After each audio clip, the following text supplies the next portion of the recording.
All right, for more on this, we are now being joined by John Rosso-Mandu, president of Viking Research Associates, geostrategist and expert on U.S. national security, live from Washington, D.C. Thank you so much for joining us on WION this morning. So the thought of a new Iron Dome for the United States, given these new emerging threats that President Trump has alluded to, what are your thoughts on that?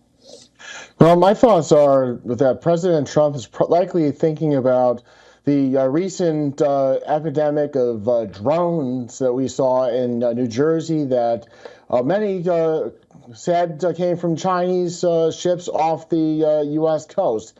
It exposed a vulnerability of American bases to attack by drones. The Iron Dome is really only used to short-range rockets and drones. So I think that's what President Trump's comments are dealing with. And can you explain to our viewers how the U.S. missile defense system, although robust, is indeed in need of a major upgrade due to these emerging threats, such as drones, as you mentioned, or hypersonic missiles? Well, the United States has intermediate range ballistic missile defense up in Alaska that's aimed at countering North Korea. However, when it comes to things that are more robust, such as a threat from China or Russia, the U.S. is pretty much defenseless.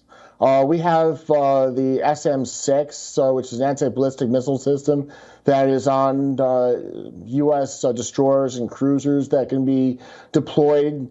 But when it comes to ICBMs that like Russia and China have, the U.S. does not have a good answer. And are there other vulnerabilities, in your opinion, besides the issue of defense? Are there in the U.S., other priorities for the military at this point?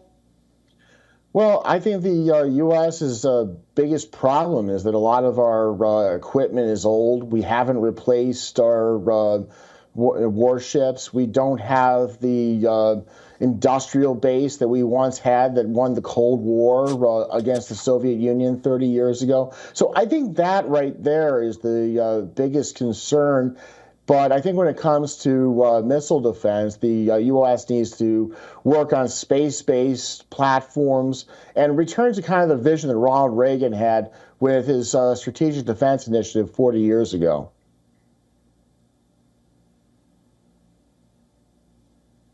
All right, very well said. Thank you so much, John Rosso-Mandu. Of course, we'll be following this story very closely. We also want to see whether or not Pete Hegseth is going to be indeed leading the Defense Department or not. So I look forward to speaking to you again very soon. Thank you. Thank you. For all the latest news, download the WION app and subscribe to our YouTube channel.